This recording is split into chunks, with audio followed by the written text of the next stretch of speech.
Dito nga mga idol, samahan nyo kami sa aming sport fishing adventure. At ito yung kasama ko, si Master Christopher. Dito nga ay nag-prepare na kami para sa aming first dive sa umagang ito. Mahigit isang buwan din kaming hindi nakapamana gawa ng sunod-sunod na bagyo. At dito nga sa unang dive ko, may nakita akong isang needlefish kaya kinuha ko na. Good size na kasi ito. At napakasarap din ito sa kilawin. Pagdating ko naman sa unahan, nakakuha rin ako ng maming. Hindi ko nga lang na-videohan. At dito nga ay inaabangan kong bumalik yung drummer fish, pero kumaripas na papalayo. Kaya itong danggit na lang ang tinira ko. At dito rin panglimang sisid ko na to bago ko nakita itong coral trout. Napakailap kasi kung saan saan sumusuot, at nung makita ko siya ay pinana ko na.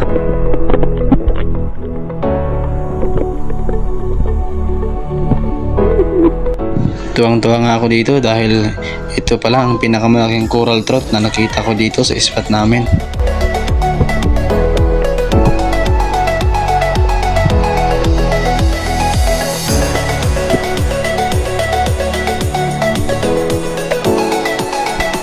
Sa drop na ito pala ay may nakita na agad akong target, isang malaking ganting.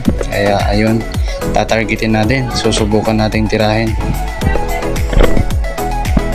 Ayun, sablay, pero may nakita akong malaking eel, kaya babalikan ko yan.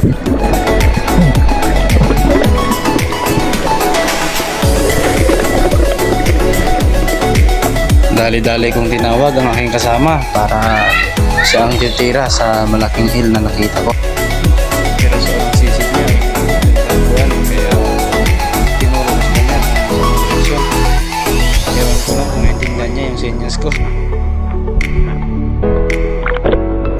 Hindi niya talaga mahanap, kaya sumisid ako para ituro sa kanya kung saan banda. Panglimang sisid na niya ito, pero hindi talaga niya mahanap. Hindi niya talaga ito matagpuan, kaya sabi niya ako na lang ang papana.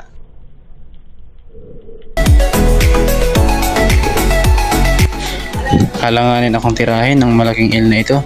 May dugtong na kasi sa dulo ang aking shaft, baka mabali. Pero no choice ako, kaya sinubukan ko na lang.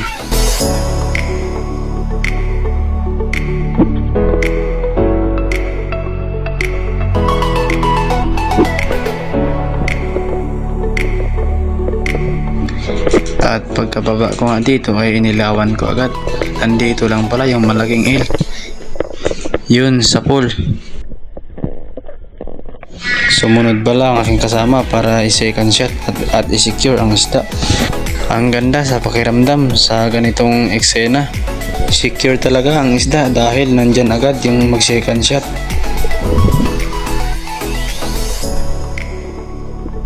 At dito nga ay nakagawa ako ng mali. Dahil wala pang isang minuto nang ako'y magpahinga sa taas, sumisid naman agad ako para tanggalin yung line na nakasabit sa may corals. Medyo malalim-lalim pa naman ito, kaya sana hindi na maulit dahil napakadelikado. Baka mag-blackout tayo sa ilalim.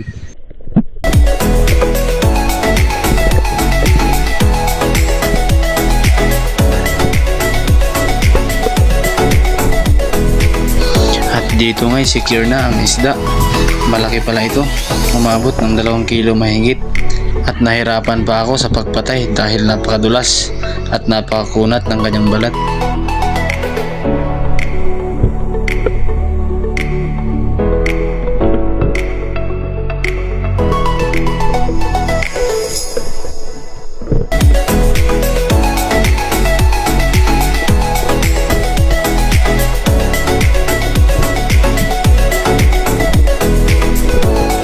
Ito pala ang huling nahuli ko.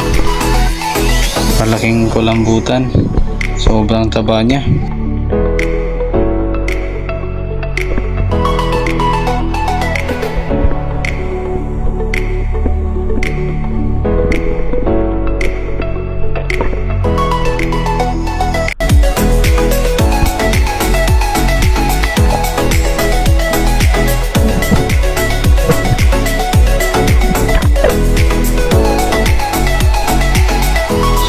Grabe ang kapal ng kanyang tinta.